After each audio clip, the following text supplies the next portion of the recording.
The strong smell of the hospital room made me feel dizzy as I tried to understand what Margaret was saying. My mother-in-law stood at the end of my bed, looking as perfect as always, telling me big news as if it were no big deal, like talking about the weather.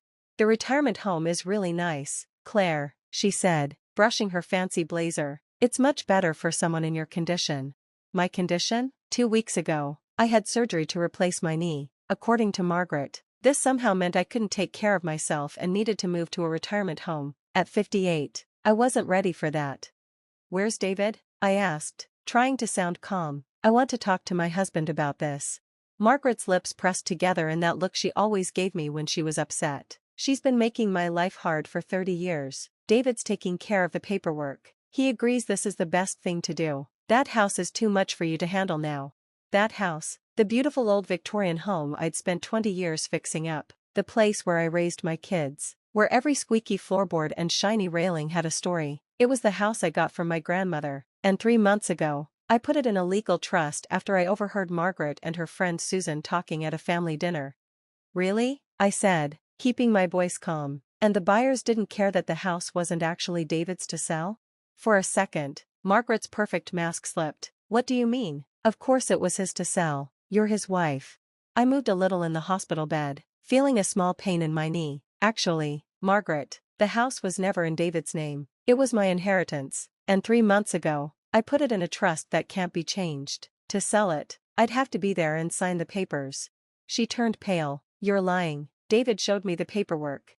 "The paperwork from 15 years ago, maybe," I said, watching her realize the truth. "But things change, Margaret. People change, especially when they start planning to sell their daughter-in-law's house behind her back while she's recovering from surgery.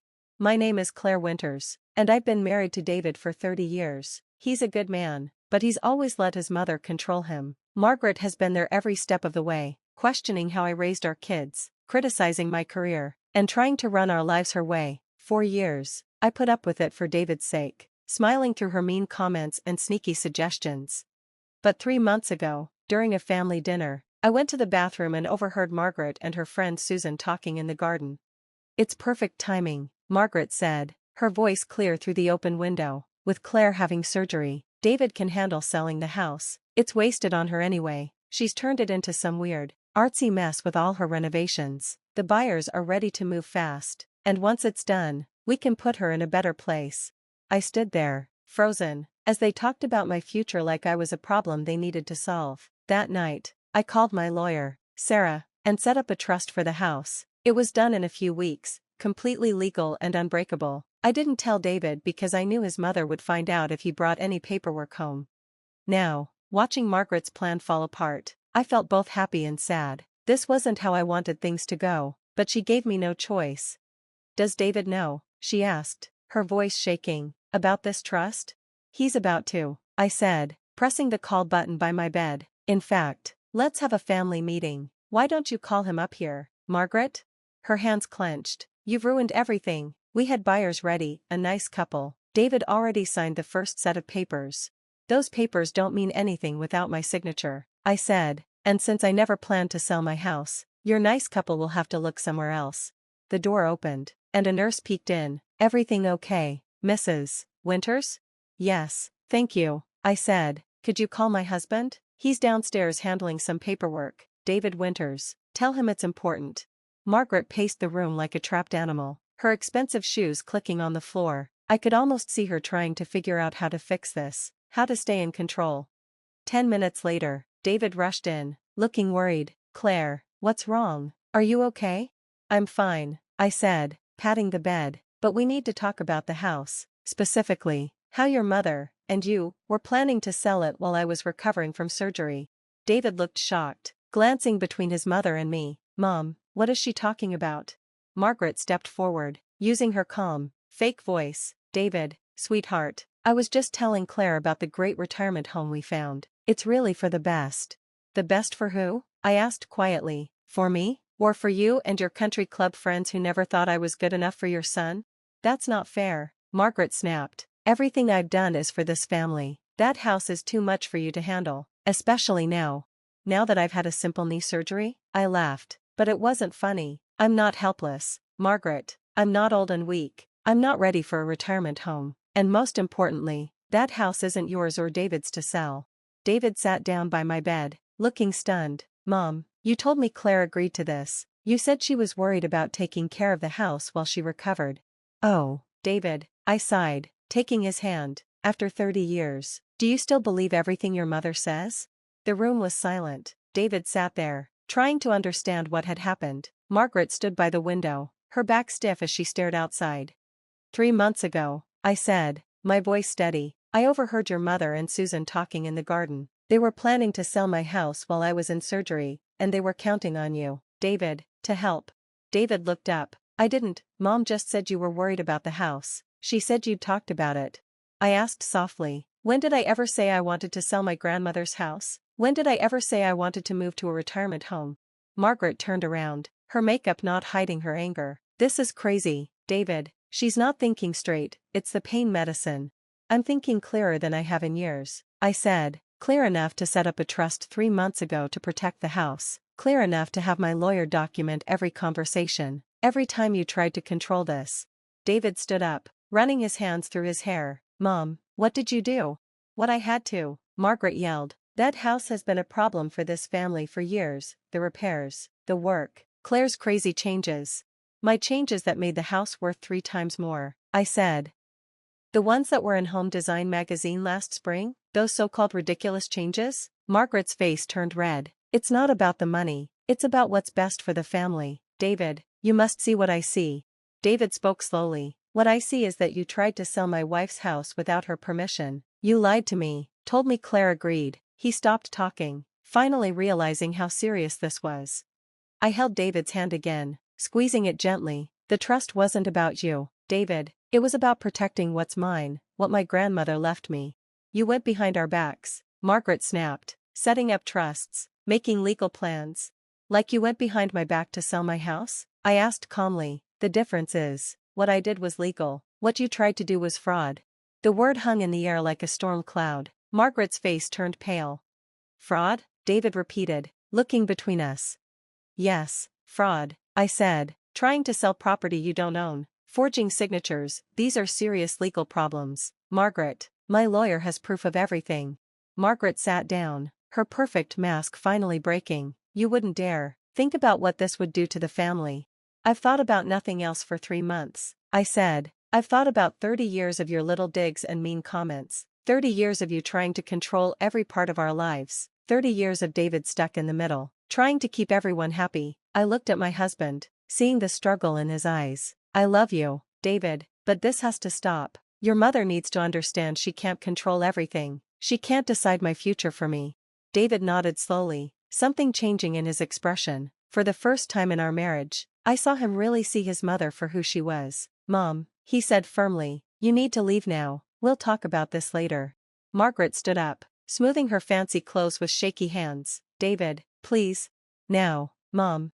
She left without another word, her heels clicking on the hospital floor until the sound faded. David sat back in the chair by my bed, looking tired. I'm so sorry, he whispered. I should have seen, should have known.